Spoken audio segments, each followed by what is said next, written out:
In order, it's 5:02, where we're running late. Can we do introduction of board members? Start with Lorraine. Lorraine Morris, representing the Addison Central School District. Nick Golston, representing ACSD as well. Christina Macklin, representing Addison Northwest School District. Linda Barrett, clerk. Dana Peterson, Director and Superintendent, Hannaford Crusoe. Suzanne Buck, representing ACSD and board chair. Melissa Beckwith, Workforce Investment Board. Michael McGrath, Addison Northwest. Lynn Schmidt, Career Center of Adult Education and Cooperative Education. Kim Farnham, Mount Abraham, Community Watch member. Kelly Mills, Sustainable Agriculture Instructor and Dean of Students. Okay, next thing is to approve the agenda, and there's one change that I would like to make, if people are okay with it.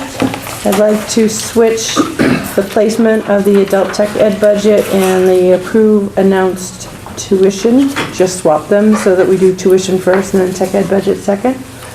Everyone's okay with that? And Suzanne, I don't know if we need to add Oh. the extra That's right. reports, financial reports on the consent expenditure agenda. space, because we don't have aligned all of the titles. So I would offer to add the Makery under E, the BERF under F, and the McClure grant under G, if that's okay with folks, because those are actually what are now appearing on the reports that, yep. What was G? McClure grant, Oh, okay, thank you. MCCLURE grant. Missy? I would recommend that they follow and get lettered according to how they appear on the expense report. In the future, we can go ahead and do that. Great. Okay? Okay. So we will have business office and Patrice coordinate on those. So can I have a motion to approve the corrected agenda, please? Moved. Second. It's been moved and seconded to approve the amended agenda. All in favor, say aye. Aye. Any opposed? Agenda's been moved. Do we have any visitor comments? Nope. Do we have any correspondence, Dana? We have no correspondence? No correspondence. So then that brings us to consent agenda, and wow, we just made up some time.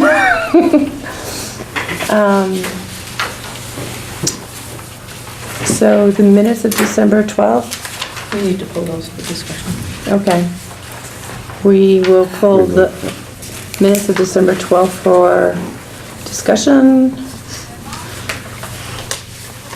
Anything else under the consent agenda? Just a clarification. Missy, do you go over those numbers for board members, or no? Can we just accept that? I read. She reads them. You read them, okay. I read them. The big number. Great. Okay. So then can we approve the consent agenda minus the minutes, and because we're going to pull those out? Is that? And so do you give that report and then we accept it? Oh, okay. Yep. All right. Excuse me. Oh, my I bad. see. Unless we're pulling them out for full discussion, you just read those. You just Sweet, reading that's them? my cue. I'll read That's your them cue. now. Thank you. So approval of expenditures. Building and equipment reserve, there were no expenditures. Is that true, Dana? That is true. General fund. Yes, that's true. General fund, $75,559. No expenditures from the revolving fund. McClure grant, no expenditures.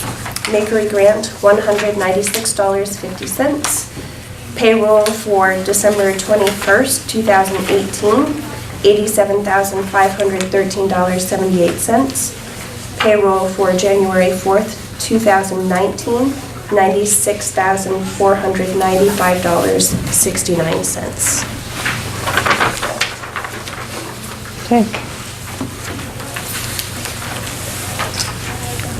So now is the, we can approve the consent agenda minus the minutes? Moved? It's been moved. Do we have a second? I'll second. Mike? Been moved and seconded to approve the consent agenda minus the minutes. Any discussion? We'll proceed to vote. That's okay? Do we need to take a vote? Do we? It's just moved and So it's seconded. just moved and and it seconded? passes. Yeah, Okay. it passes because there's no, All right. it's part of the Without consent. Jason here to help me the first time through, I apologize for my inadequacies.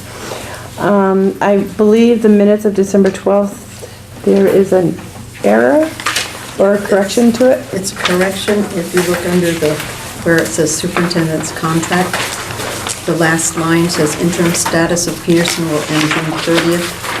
That should read interim status of Peterson ended upon vote of approval of this vote. So it ended immediately, however you want to word it.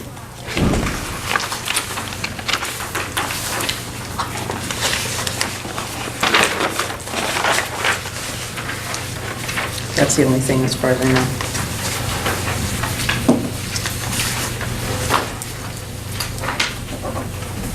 Are there any other corrections or errors or omissions?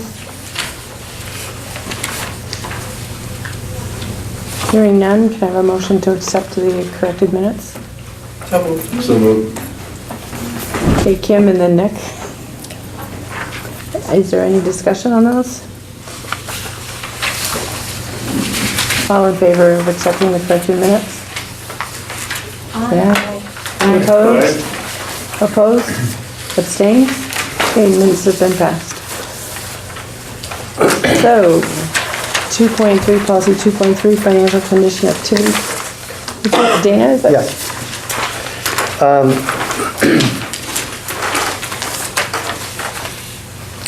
So just a couple of highlights. I thank Gibson for all of the figures that he provides us for this report.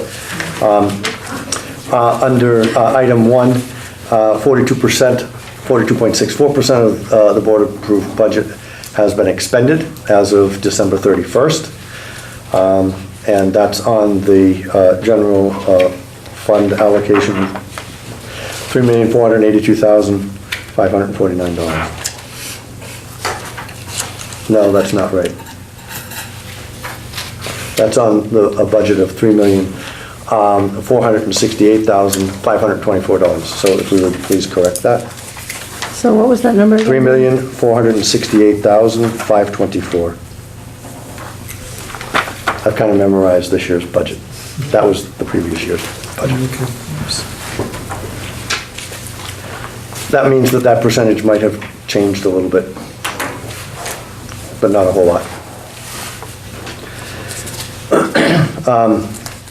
As of December 31st, the general fund balance is $1,400,755, and an $800,000 line of credit was paid in full in December by the business office. Gibson has also given us the building equipment and reserve fund as of December 31st, $68,814, and there'll be a transfer of $25,000, raising the total amount to $93,014. I'll call your attention to number 7. The only expenditure over $5,000 from the BRF was one for Chuck's Plumbing and Heating in October. That was $6,521.80, and that was a retainer for work that was done on the sidewalk, and that had been previously approved by the Facilities Committee, and I think also by the board when they accepted the bid on the sidewalk. Everything else is pretty straightforward. No outstanding receivables or outstanding payables. And we have just heard recently from our auditor that they should be available either in February or March to come and give a presentation on our audited financial statements for the fiscal year 2018, June 2018. Any questions for Dana? Okay. So, what I'm sure everyone's just dying to know about tonight is to approve the 2019-20 budget. Do we have to accept the report as amended, Yes. because I made a Oh, yes, we Change should to the- accept it as amended. I move to accept the Thank you. amended monitoring report for 2.3. Second on that? Second. Everyone's so quick tonight. Okay. It's been moved and seconded to accept the corrected monitoring report. Is there any discussion on that? Hearing none, we'll proceed to vote. All in favor of accepting it as amended, say aye. Aye. Any opposed? Any abstaining? Motion's passed. Now we can get to that 2019-20 budget. I don't know, is it gonna be you, Dana, or who's gonna? I can give you a little bit of an overview. Okay. And you can stop me anytime you'd like to either ask questions or make your own comments or observations. I will call your attention to the bottom line, which is on page 9, the final page of the detailed budget. That we're presenting a budget of $3,468,338, which is a change of $187 from last year's budget. They went down. It did. I know that's different from what I was projecting a month ago, and I'll explain in just a minute. So it's technically down by a 100%. Woo-hoo. There was a lot that went into that. It was just serendipitous that it ended up at $187. We had done it a couple of weeks ago, and it went down to it was down by $115, but then it went up by several $1,000s, and then it went back down again. So as we've been working with auditors and doing a full review, which I did with Suzanne just about a week ago, we have picked up on things that were either duplications or just oversights, and so we believe that this is a very accurate budget to date. And Gibson and I were doing our final reviews for the tuition, the announced tuition, which we'll talk about later in the meeting. And so the announced tuition is derived from this, and we think that it is an accurate reflection of our needs for next year. And it's great that we could actually say that the budget went down again, although that's basically a level funded budget. So why the changes? One, we had some equipment grant requests, and I want to thank Kelly Mills for helping me to understand that the equipment grant requests didn't have to actually go into the budget, that it was just a placeholder for me to actually pull them out and set them aside so that we'd have them for the equipment grant.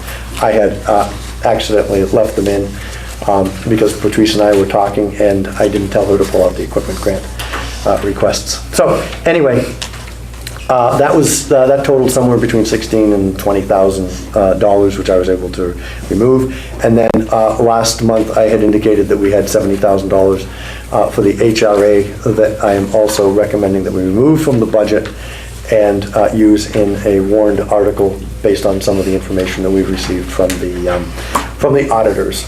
And so that will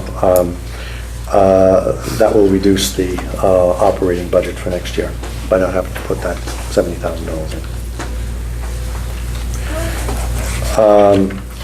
With respect to all of our initiatives are covered within here. There are 5 notes at the end of the report that explains certain areas. For example, in terms of the first line, salaries for teachers, there are changes in personnel and shift in assignments.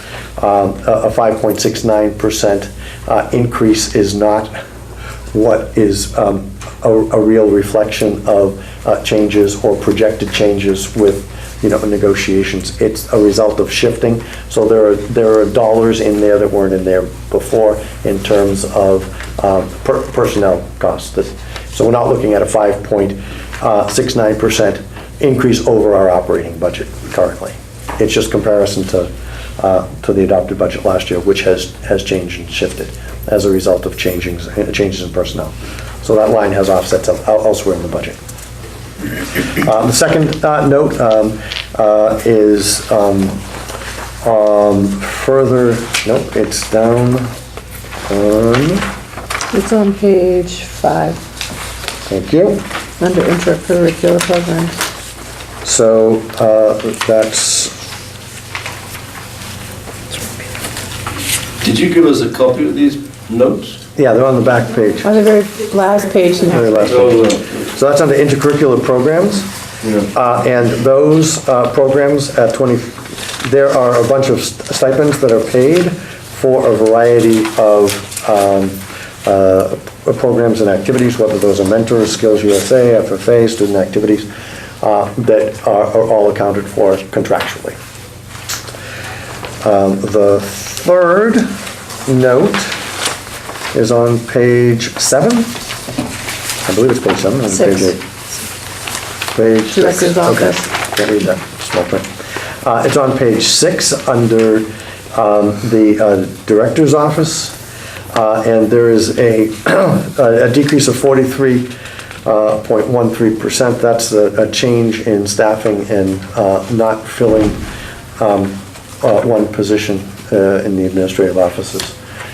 Emily retired, and we reassigned duties and responsibilities, and we have increases elsewhere in the budget that are offsetting that, so it's not completely a full savings, but just wanted you to be aware that that 43% decrease had offsets elsewhere that would be increased.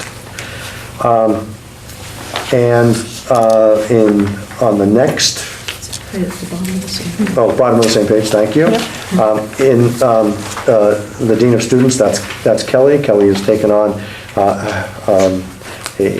part responsibilities for sustainable ag, doing part-time sustainable ag, so we've split that in half. It's not quite a 50-50 split, but we have moved that to another area of the budget.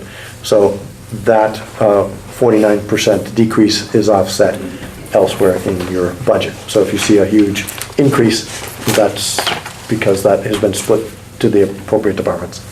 And then the final note on there is number 5, and that appears on page 8, 9, 7.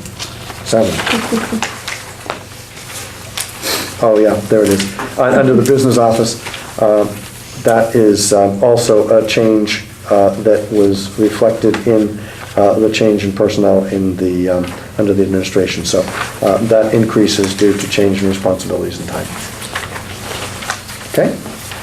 Those are some of the major highlights from the budget. A couple of other things that are of note is that on the very last page, page 9, we have indicated the retirement of the bond, which is due to sunset in 2025, in November of 2025, and we'll try to keep this on future budgets so that you know that. The interest on that bond has decreased significantly, resulting in a pretty good savings. Gibson and I have now looked at the schedule of those bond payments, and we were just at the cusp of a change in the decrease in interest, so we were able to save that in the budget, the operating budget for next year. At this point, I'll open it up for any questions that you might have. Compliments on the format. Read. Thank you. I'll give some credit to Gibson for helping keep me on task and making sure that everything was On page 8, readable. Yep. property insurance, Yes, what's happening there? Because we're getting a decrease in property insurance. it's back to the 17, 18 level. Yeah, that's So is very. that 26,000 too high?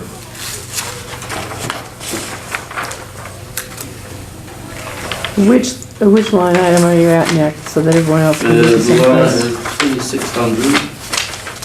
It's line item 5521, property Okay. insurance.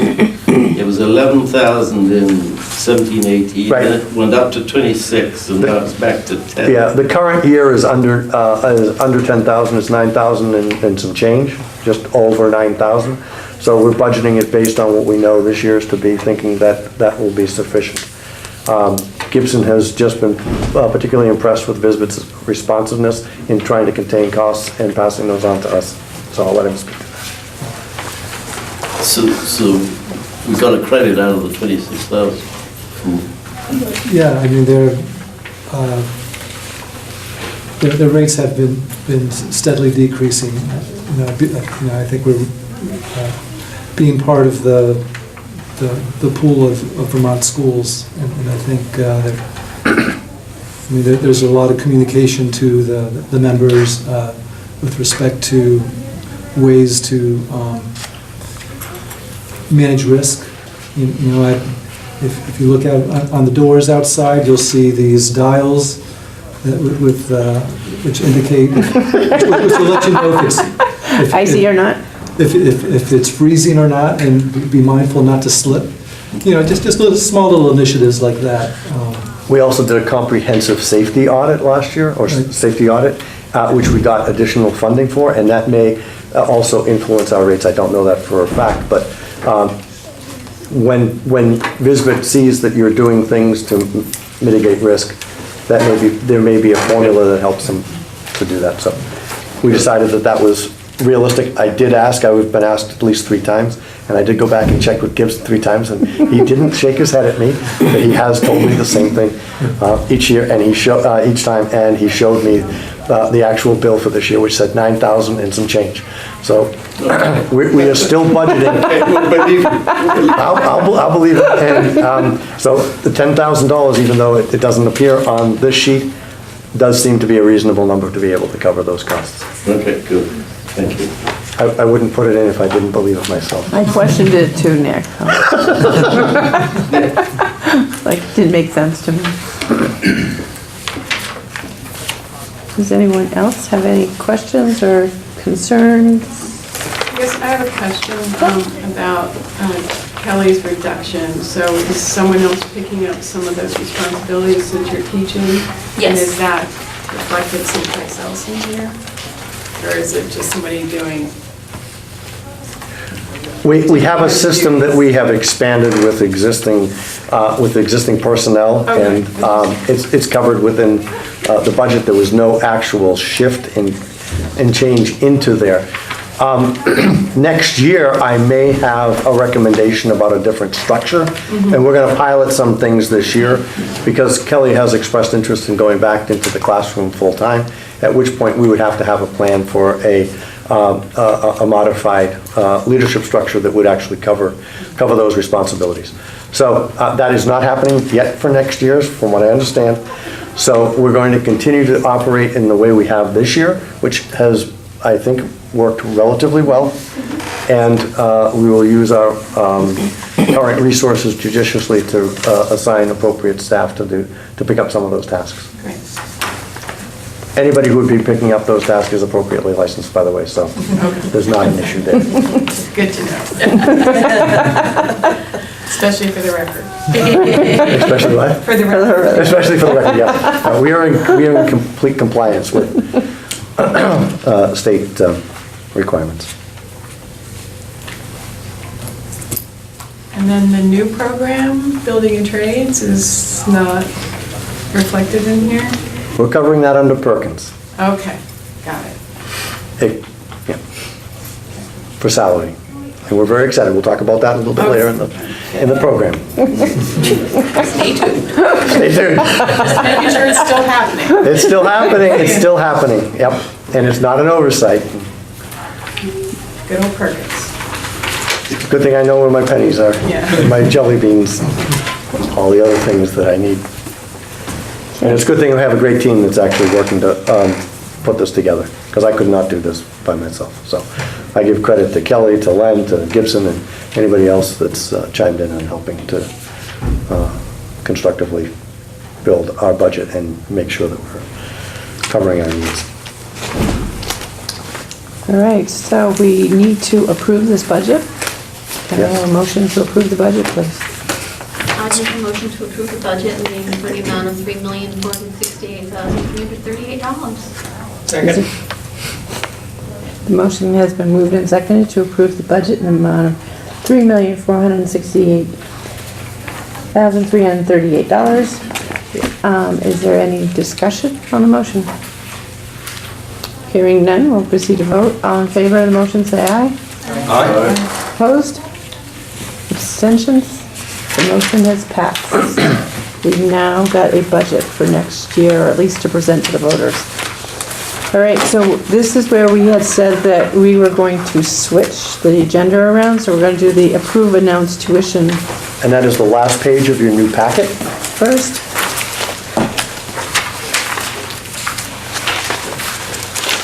So if anybody's looking, this It should look like this, yeah. Jason, we switched some pages in that packet so that Oh, packet. you may not have the most current data.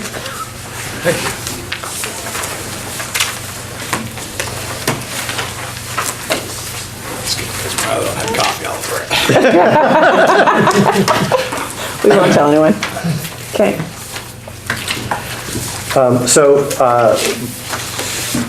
As you look up at step one, the amount of the budget, $3,468,337.65, is our now approved budget. We're anticipating $315,165 in revenues, of which $40,000 from our carryover we would like to return to the taxpayers as tax relief.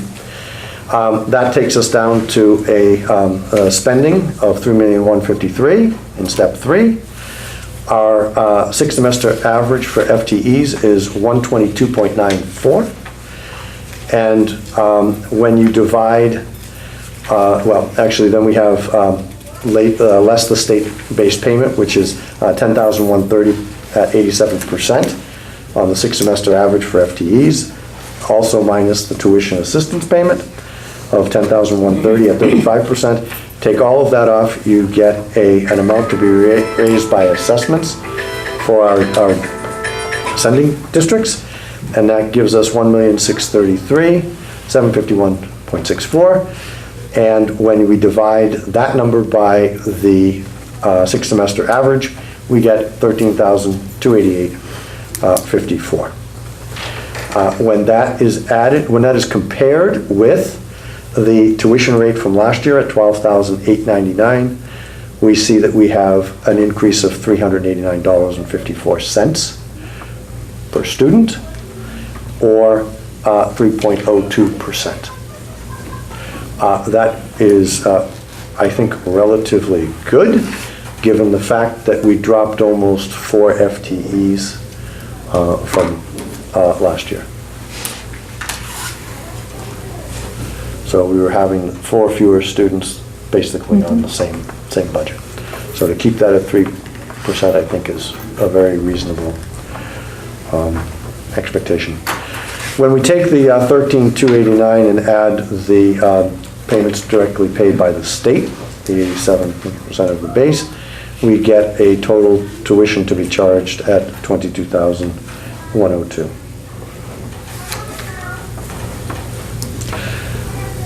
And that amount is up by, where is that on the warning? That is up by 3.02%. Well, actually, excuse me. That's not correct. We got to change that later on. 3.02% was on the 389. Yeah. So I have to do another calculation. That's a mistake. We'll have that ready for the warning to be corrected. So.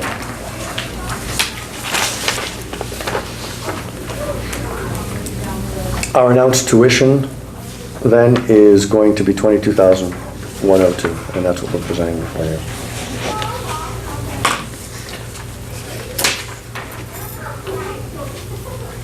Questions, comments, observations? So, do you have a detail on the FTEs as to how that's, you had I think you had a table showing They did it on the last That's meeting. evolving, right? Yes, Is that what you showed us in December, yep. in December? Yeah. So it hasn't changed? It has not changed. No, it has not changed, because the number that we had in December is the same number that we've carried over. Good.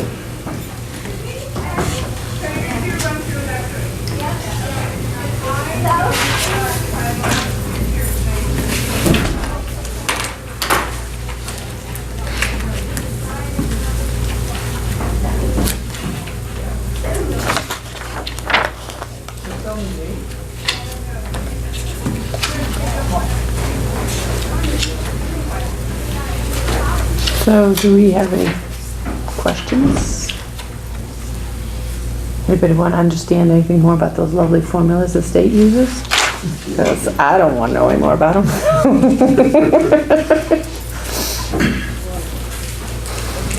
Do you need a motion or something? Yes, Yes, that's what my because- next thing was going to be, a motion to approve the tuition, announced tuition of $22,102. I'll move that. Okay. Moved and seconded. Do we have any discussion on that motion to approve the tuition announcement of $22,102? Okay, we'll proceed to vote. All those in favor, say aye.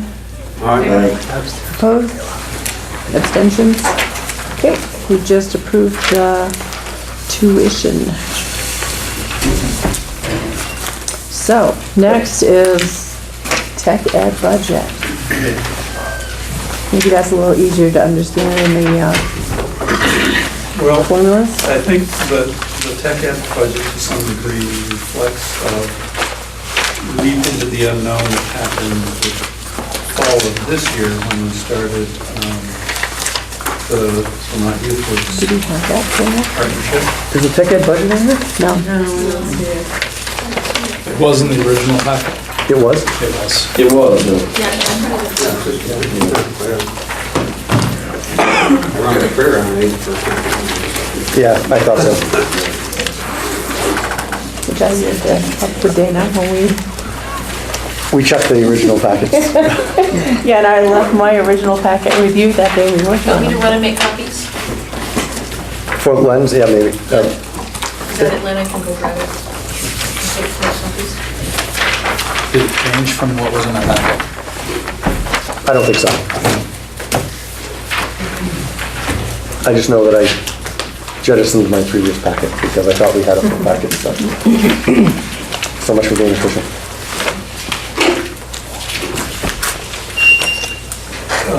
Shall I Yeah. start or wait till people have copies? What's your pleasure? I think we can probably talk about Yeah, it. you We can can pick up when, Okay. So you'll probably see it's about a slightly under $100,000 difference from the previous adult tech ed budget. Almost all of that is essentially level funded in terms, or level budget in terms of the more traditional adult tech ed activities, and then we've picked up about $100,000 in activity through the Vermont Youth Works partnership that we have with Vermont Adult Education. Much of that is based on student enrollment estimates, and the student enrollment, unlike traditional adult tech ed or unlike the Career Center, our students end up getting stipends from the Department of Labor for participating. So it's that $100,000, about $60,000 of that is essentially a pass-through of stipends for students. And if we have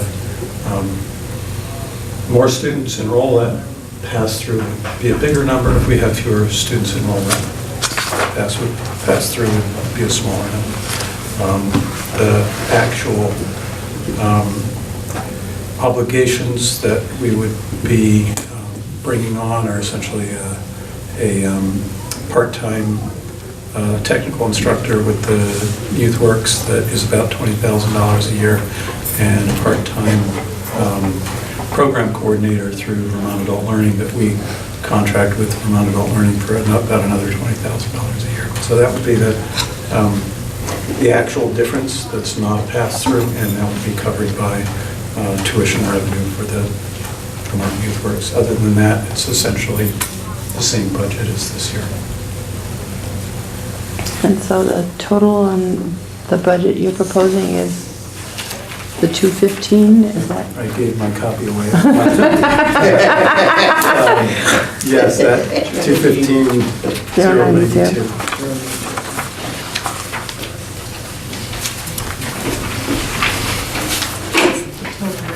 No, it's,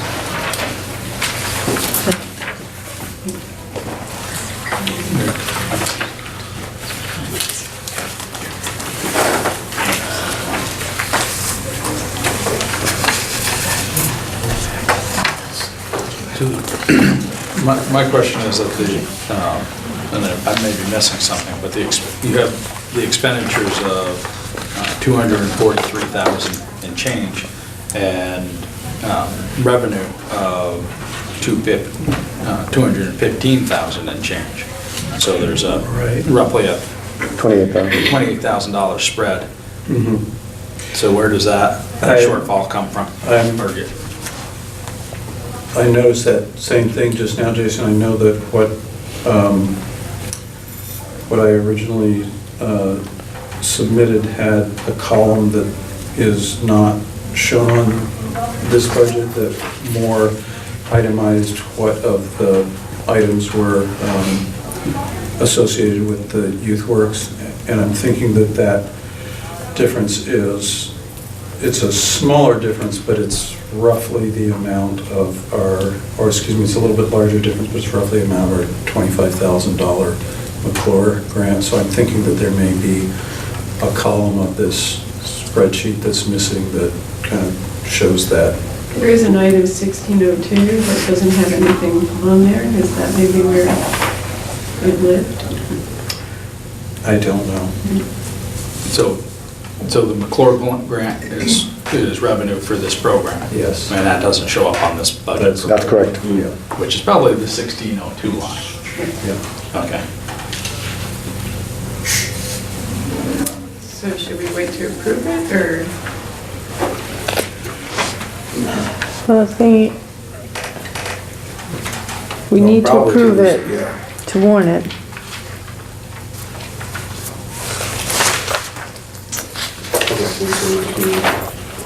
We have a deadline to put it in the annual report. I do not believe that the adult tech ed budget is subject to voter approval. It is. It is? It's not warned, so that we It's not don't warned. have to warn it. So the only thing is that Len needs to have a balanced budget for Patrice so that she can put it into the annual report, and if it's okay with the board, we can move this to the next agenda, to the February agenda, to accept the adult tech ed budget, because we don't have to put it in for annual warning, is that correct? No, but the annual meeting. You have to have it. Yeah, if you're going to approve it at the end, well, you're not approving it at the annual meeting. Correct. If you want to put it in the book, that goes out, we need to approve it tonight, because Right. that book needs to be in everybody's hands prior to the. Right, and it won't be any time, right, that's the, Are we sure that 243,183 is the correct number? I believe that that is what I submitted in October when our program budgets were due. I can say pretty confidently that that's way too high a number right now, because I know that this was based on 24 student enrollment, and I know that we're going to be considerably lower than that. So I can estimate that, no, it's not, that both the expenses and the revenues are going to be considerably lower than the numbers that you see here. Well, no, I'm just saying, for purposes of approving it tonight, that was the number, right, that we were going to approve? Or am I wrong? Isn't that the proposed budget for 2019 fund? I don't think you can approve it because it sounds like this isn't right. This is, Well, yeah. it needs to be a balanced budget. Jason? It appears it's missing a line in the revenue. That's, so I would presume that the expenditures are correct based on the projected enrollment. Understanding that the projected enrollment is probably higher than what we're actually going to receive. That lower enrollment will cut our expenditures, but it'll also cut our revenues. And that if that line, if 62 or 1602 were added, this would be a balanced budget. It's just a missing line. So I would move that we approve the expenditures for the adult and tech ed, or the adult tech ed, of $243,183, pending, pending addition of the line 1602 for it to be a balanced budget. I would second that. That's what I was trying to get at, that was the correct number. So, yeah, so you're doing it pending it balancing, correct? Right. Because that's, Yeah. okay, otherwise it doesn't happen. Okay. We're approving the expenditures. Yep. So it's been moved to approve the budget for 1920 at 243,183, pending that we add in the amount that is missing in line 1602 of the revenue side. Right. And it has been seconded. Is there any discussion, or does anybody need any clarification on what we're doing? Did you say that, and by adding 1602, it balances the budget? No, by adding in the amount that belongs in line 1602. Right. It will balance the It budget. will Right, well, balance. we need the balanced part in there, I think. So that's 28,000. Yeah. There is a grant that we report on each month that is in the amount of $25,000. And Len and I had a conversation about other ways that money is being supported for positions. And I'm looking at one number that Len and I had a conversation about, which is professional ed services. So I don't think that that is an expense that we have. That should be revenues. I don't see that indicated on there. Is that correct, Len? That's right. So that plus the McClure would well more than balance that budget. We just need to come up with that, what the number is that's missing. And I don't know if it solves the problem to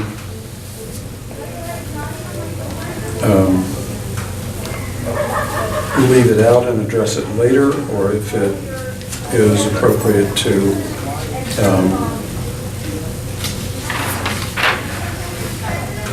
approve that amount as the revenue amount also. Well, I think what they're making a motion right now to do is to approve that expense side pending the reconciliation of the revenues to make up for that. Yeah. And the resulting balanced budget. And the resulting balanced budget. Yeah. But given what I know in the conversations that we've had, I don't have any concern that we don't have a balanced budget. Jason? It's important to note that, it's great to see that that the adult ed is standalone. For many years, this was supplemented, by the taxpayers, in dual role and employees. So this is great to see it's growing and it's standalone. So. Okay, any more discussion? All right, so it's been moved and seconded to approve the 1920 budget expenditures of $243,183, pending the balancing of the revenue side. Am I saying this right? Yeah. Yep. So that we end up with a balanced budget. All those in favor? Say Aye. Aye. Any nayers? Anybody want to abstain from that one? Okay, we've approved the budget. We'll just have to find that missing number somewhere and balance it out. Okay. All right, on to the warnings. I do have a You now correction. have that correction. I do, yep. The actual amounts, the amount to be raised at 22,102 per full-time equivalent student, Article 8, this projection spending per full-time equivalent student is 2.96% higher than the spending for the current year, and that is derived from the fact that we have a per pupil rate of 22,102 compared to 21,466 for last year. That leaves $636 difference between last year's total tuition cost and this year's. And when you divide 636 by 21,466, you get 2.96%. So it's actually lower than what I printed, because it's a smaller percentage of the total than the 389 is compared to the 13,000. And does the age need to be capitalized there? No, that should, I made that correction as well. I'll give that to Patrice and she can make those corrections tomorrow. Does anybody want to go through all the articles? Are you okay with the articles as they're written? We did remove one article which asked if the voters wanted to approve Stipends for the board. stipends for the board. We got a legal opinion that if the board was not, if there was no action by the voters to actually change the compensation, it did not have to appear annually. Once they approved it, that was good, unless you were making some type of a recommendation to change that. So that was taken out of the warnings.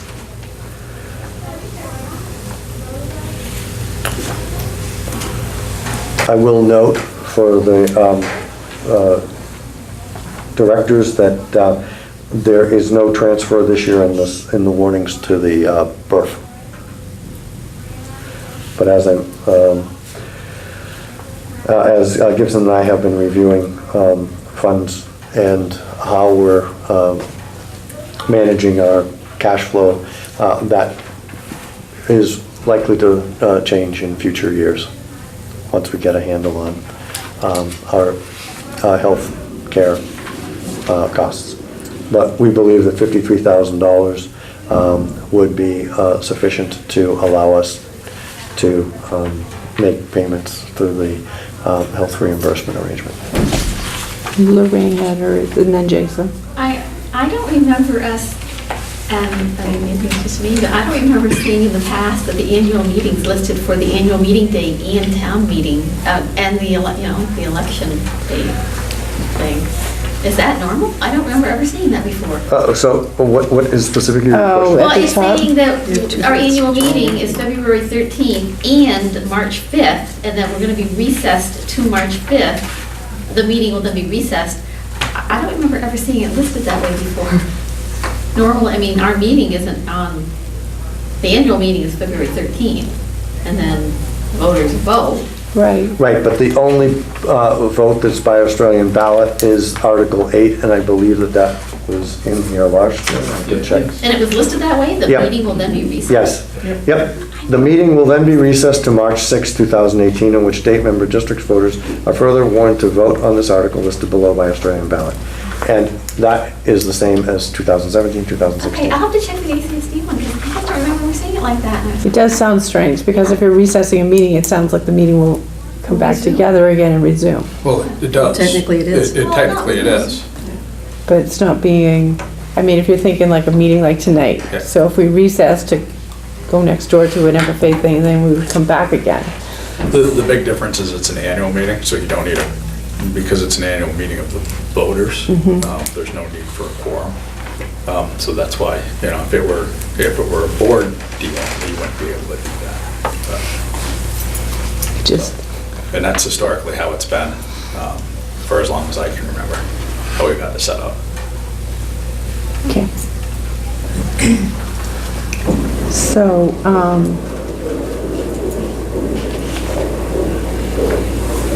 would somebody like to approve the warning with the correction under projected spending per full-time equivalent student to change that to 2.96% and change the capital H in higher to a lowercase h? Moved by Lorraine. Is there a second? I'll second that. Jason? So it's been moved and seconded to approve the corrected warning. Is there any discussion? I have one final question. Yes. So the carryover from last year is $93,000. Correct. Carryover is $93,000. There's a little bit of change, but we're not exactly sure what the change is, so we're going with 93,000 because we know that that's a good number. Anything else would just be returned to the taxpayers. So, Okay, it's been moved and seconded to approve the corrected warning.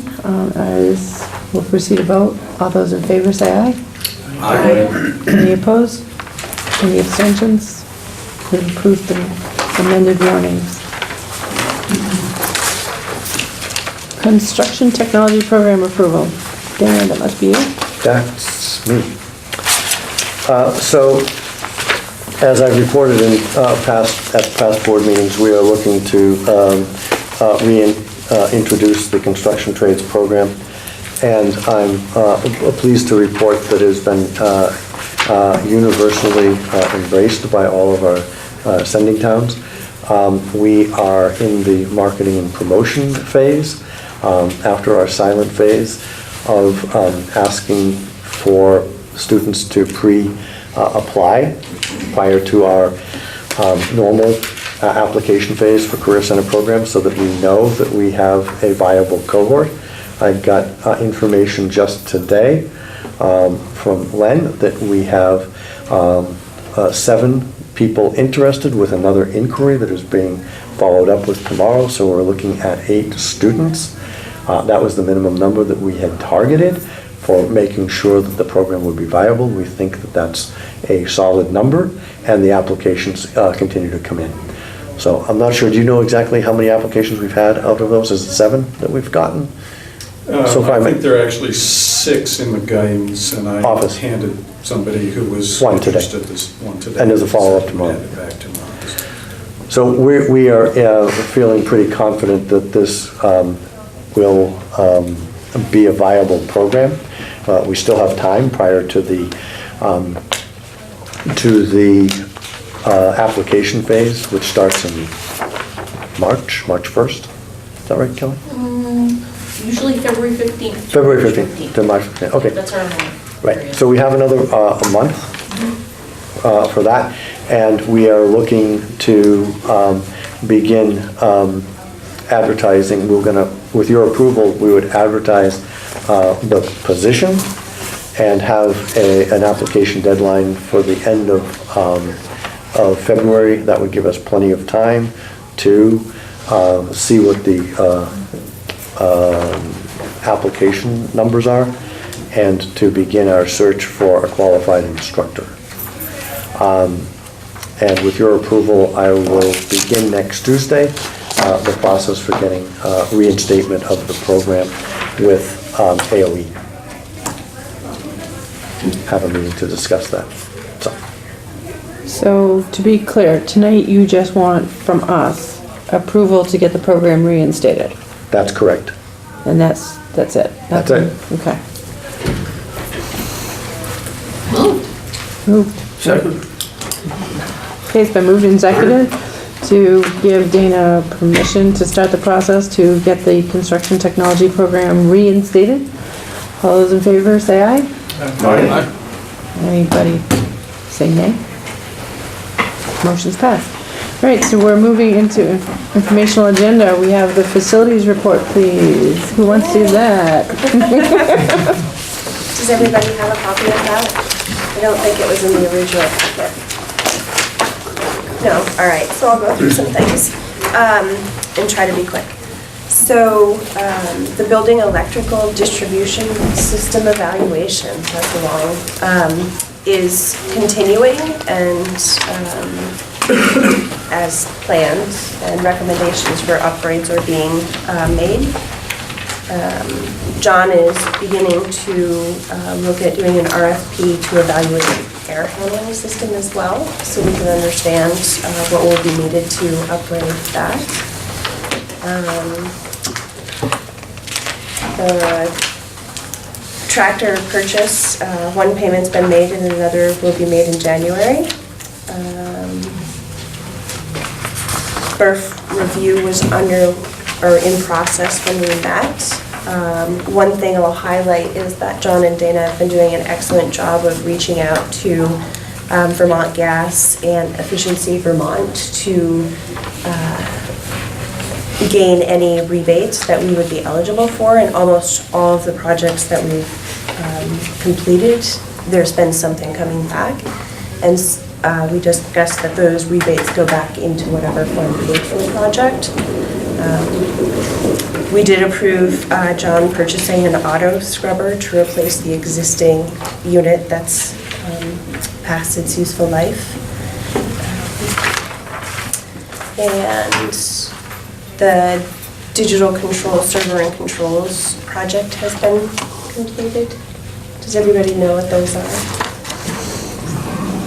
No. It's control systems that allow John to be able to adjust the heating and ventilating throughout the building from his computer. Both here and North Campus. Right. They're now And linked, yeah. the old system had stopped working, so it was problematic. So that's been replaced and is now functioning well. Dana shared the new project management procedure, which is basically a project folder that tracks invoices and the project so that all of the costs are being captured within one folder. So the folder starts with the cost that's been approved by the Facilities Committee, and then when there are expenses against that, we log them, and when we get to the end of the process, the folder will be stamped complete. It will be logged as a final project in the BRF, and there shouldn't be any amendments after that. I'll just add, it's not necessarily just projects from the BRF, right? There Correct. are some projects that are being completed. As an example, the BRF might pay for parts and so forth, but maybe the maintenance contract's picking up the installation, but we're trying to capture the full cost of a project and where it's being funded.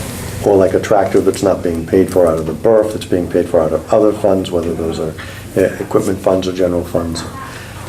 So we're doing this across the board and identifying the sources so that can be more clear and transparent, and so that the business office, myself, and facilities manager all know where we are at any given moment in time with respect to those capital projects. And then we spent quite a bit of time continuing to work on a 5-year project plan for equipment replacement and maintenance projects. I should say John has best guessed the cost of those, and we spent some time talking about where those projects could be paid for from, whether it would be BRF or general funds, and then which items would need an article or a bond. And so one of the projects that's on the list is to finish do you want to describe that? You could do it better. Install the elevator over at North Campus to make the second floor accessible so it can be usable space.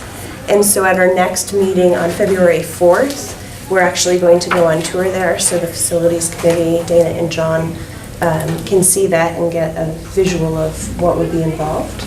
And we'd like to invite any of the other board members that would like to join us for that meeting to join us for a tour of North Campus.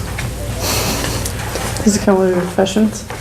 I could bring some. What time is that? Well, we normally meet at 7:30, but we could adjust. 6:30. Well, didn't know if you'd wanted like to maybe do it at the very end of your meeting, so that it's like 9:15 or something, everyone shows up at North Campus, or do you want us So to we all can just join the come back meeting? for breakfast? So it is possible that if that's something that is a priority for the board and we want to make that second floor accessible and usable, that it would require significant amount of money. And so if there's folks interested, it would be good to have you there so we can all understand what's required. What are they planning on using the second floor for? The second floor was designed as a classroom space, That's right, it was. but it has not been accessible because it's not handicap accessible. So we have a very useful space that cannot be used for anything.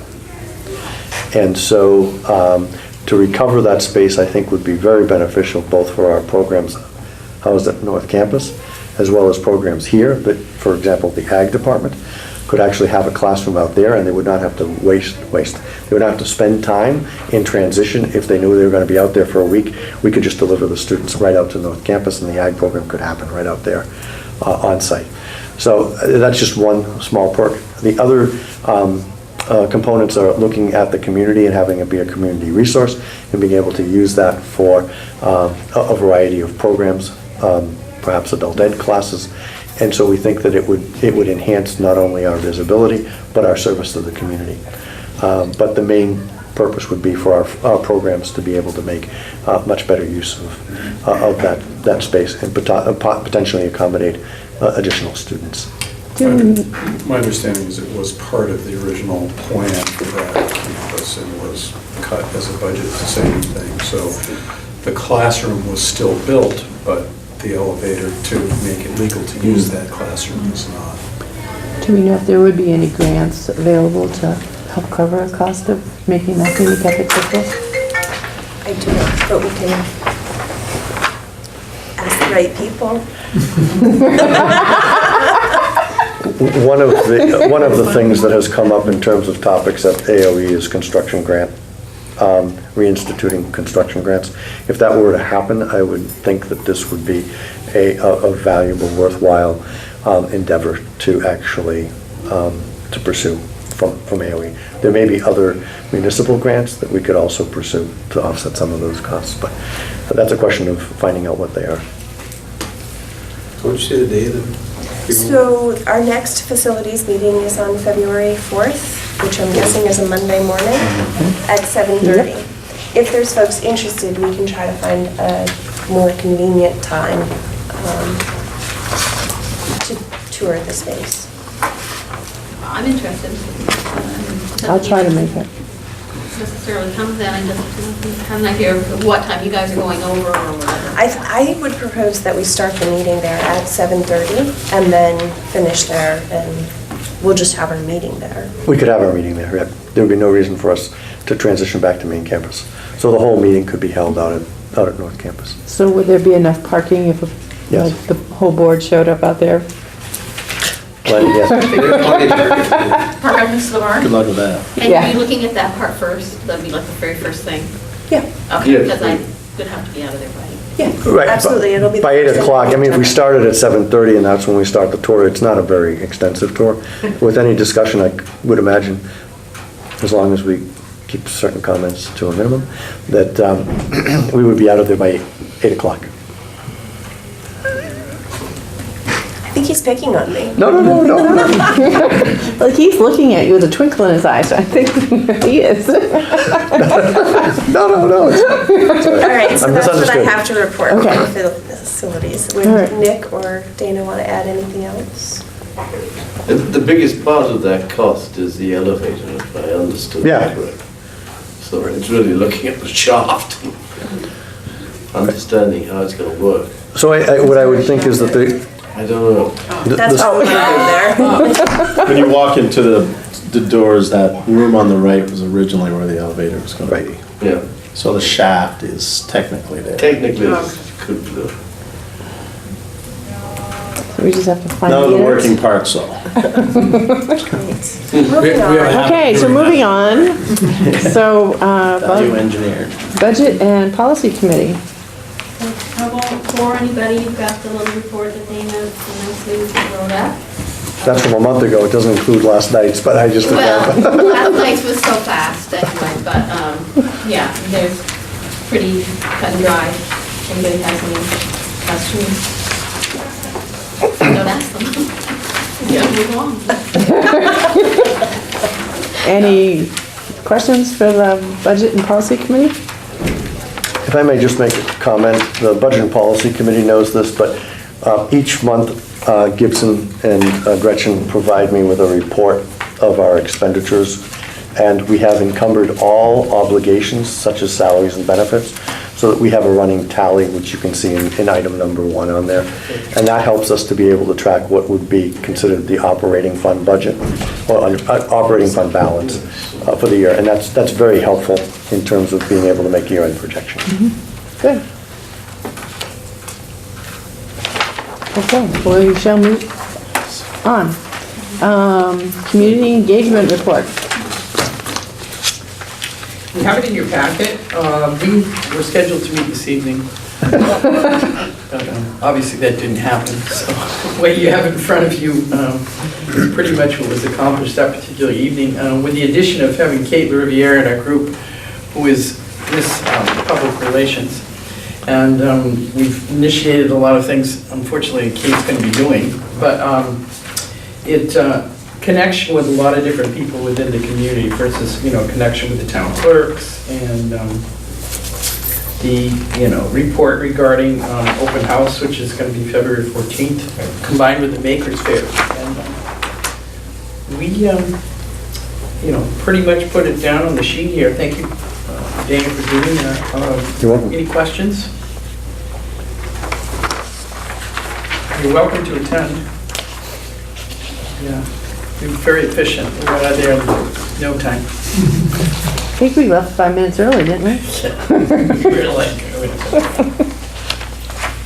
Yeah, we were scheduled to go to 6, and it only took us 56 minutes to take care of that meeting. I've got to try to replicate that in other Do we know what time open house starts on the 14th? 4 o'clock, yep.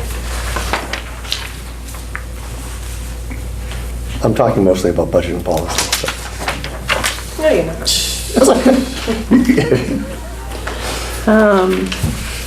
Any comments, questions on the community engagement report? If not, we'll move on to the superintendent's report.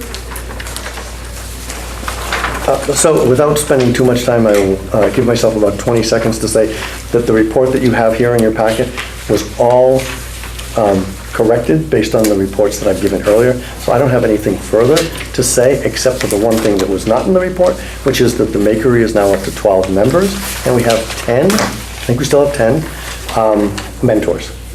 So the Makery is experiencing some good publicity and interest, and so we're hoping to expand that. We're meeting now again weekly. We met yesterday, 2 days ago? I don't remember. And we'll be meeting next week as we make arrangements to dovetail with the open house and the repair fair.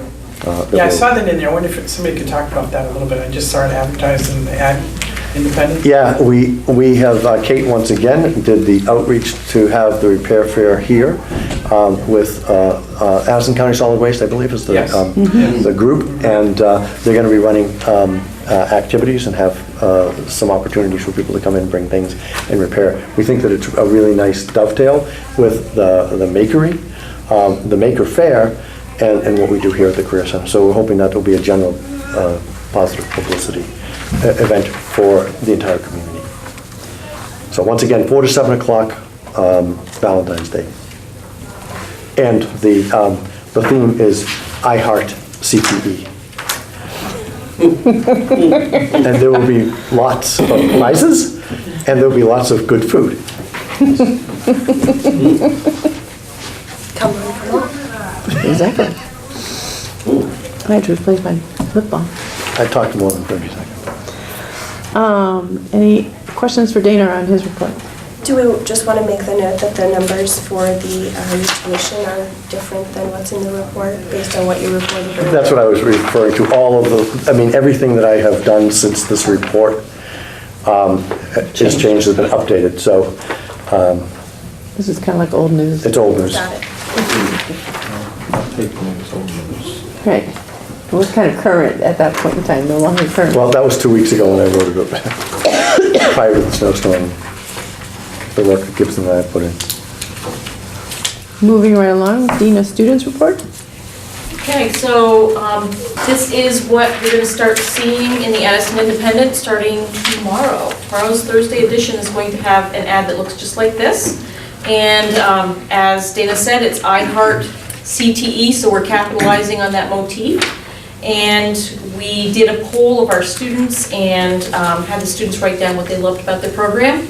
So we've got Walker Whitmore from Mount Abe, he's in medical professions. We've got Kira Kemp from Sustainable Ag, she's a middle grade Union High School student. And then Johan Harding is from Otter Valley and he's in diesel. So there's little bubble quotes from the students of why they like it here. So like Dana said, 4 to 7 on the 14th. It says, fall in love with the career and technical education at Hannaford Career Center. Treats catered by Culinary Arts. Enter to win sweet prizes. It's going to be a little different than we've done it in the past, where we're going to have everyone who's in the building at 6:15 go to the theater, and then we'll draw prizes that way. We still will give outdoor prizes like we did from all the different programs that we have done before. And we're also going to do some program demonstrations and activities around why the students love being here. So we're hoping that that little slant will bring more people into the building. And the first 100 guests who show this ad will get a free goodie bag. So I'm sure we'll have people stacked at the door, because I've done that before, and it was like 3:30. People were standing there waiting for their goodie bag. It was really cool. Kelly, do we have a copy that we could give to each board member tonight? I can email them the copy. That would be great. Okay, I was going to print it all off, and I was like, oh my gosh, because it's all. That's a lot of ink. Yep. So and it's supposed to be full color in the Addison Independent too. So yeah, I'll email that out. That's The other great. thing is, a couple of things I just wanted to add is, we had alumni in the building on the 21st of December, and I can speak from the group we had for agriculture. It was fantastic experience for our students to hear what their alumni have done so far, what trajectory they chose and how they got there. We had one that's currently enrolled at UVM, 2 Cornell University graduates, and one who just went right to work. And it was really interesting to hear the perspectives from those people, and it was interesting because the one who didn't go to college, the guidance department at the school where that individual went, was pushing hard. And the individual said to our students, when you're meeting with your guidance counselor or meeting with other adults, and they have distinct ideas for you, remember, it's your education, it's not theirs. And that was such a beautiful sum of the whole package that, I'm getting goosebumps thinking about it. So that was a really neat opportunity. I think our students got a lot out of it. And then another interesting thing that happened last week is I had a student in class that wasn't able to make it down to class because she had to leave early for a sports event at 1 o'clock, and class starts at 12:10. One of her classmates did a FaceTime. So she was able to sit at Mount Abe and take part in the class. So things like that are happening all over the building. So it's pretty exciting to hear how invested our students really are in getting their education here. Any questions? Oops. It's not a question, but I just wanted to comment that I have a middle school teacher who's a Facebook friend of mine, and we were talking about the Hannaford Career Center the other day, several of us, and she's very excited about the students coming over in a few days. That's right, the 24th, yes. Yeah, well, great. I hope that excitement is contagious. That's super. Thank you. Jason? Are we going to make a concerted effort to highlight I know people are touring the existing programs, but are we going to put syllabuses out and do some demonstrations around building trades in an effort to beef up the enrollment and the knowledge of that program around the community? We have people who are going out to each one of our sending schools currently, targeting. I I just didn't know if you were doing anything at the open house. We haven't, I don't know that we've had any conversation around that, but we certainly could do something, and we're hoping, well, yes. Let me see. The only reason why I say that is you're gonna get a large number of parents. Right. That show up and they're not watching this on TV. Right. You know, Right. they're not reading our meeting minutes. Right. You know, that may That's not a- get conveyed to them through their students. That's a great idea, and it has just some logistical challenges that we have to work out, because last year that space was used as a demonstration space. I'm sure we can make a way to get Yeah, information. I was just curious. Absolutely. Yeah. I That would be a great idea. I'm concerned that along with that, we need to manage expectations, because we had talked about a first-year program having a cap of 12, and I think that we're going to hit that. I'm pretty confident. So, yeah, we should get the word out, but we should also let people know that if they don't apply quickly, they might not get in. Right. And I also asked Dana to reach out to John Flowers and have a nice chat with him and talk about buildings, trades, and talk it up. Maybe sit there with some blueprints or something. And actually, he had reached out to me before the Christmas holidays, saying as soon as things settle down, he'd like to come back and do a story on what we're working on right now. So that would be good. All right. Any other questions before we move on to adult tech ed report? So Len, you're on. All right, couple of changes, I guess, additions since a couple of weeks ago that I wrote this. Another offering that we're going to have in the spring semester is an American Sign Language class. That tends to be something that we try and target the education community with, because of the paraprofessionals and professional staff in education who may need American Sign Language skills. And I think I mentioned in the December report applying for a grant, which we did receive a little over $11,000 from the Department of Labor for a workforce education and training internship grant, which is a new Department of Labor offering this year, and that's going to be split 3 ways between adult education, Vermont Youth Works, and the high school cooperative education program to support internships for students. I'm excited about that, because for a long time I felt like we did not have a good way of addressing lower income students who couldn't provide their own transportation to get to remote co-op opportunities, and this will give us a way to do that.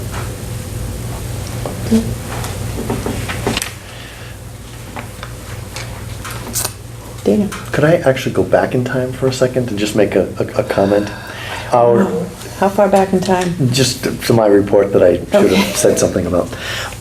I wanted to highlight the work that we've been doing with the Foundation for the grant with Middlebury College for the Foundation for Innovation, and we had a student in the fall who was embedded in our diesel program. I think I mentioned that. We have a couple more that will be embedded in our program coming up called the STEAM Girls, and they'll be working with younger students, elementary school students here at the Career Center on STEAM-related fields.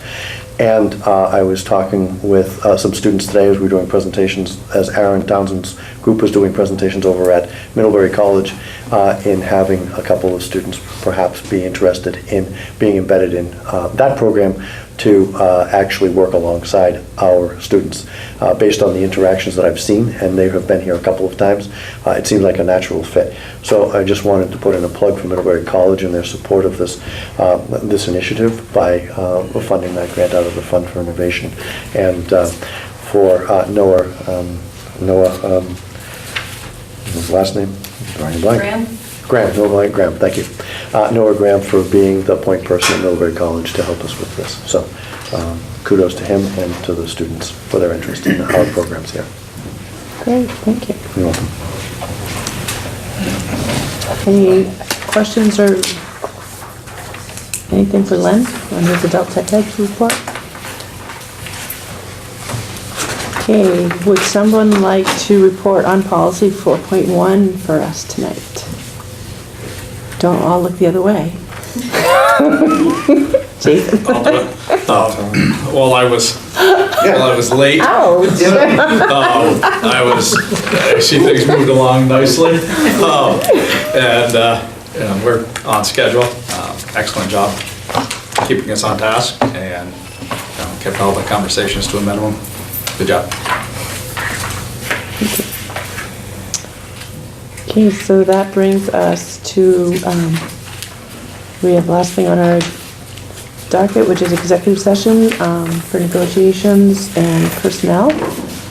So if somebody would like to make a motion? Second? Second.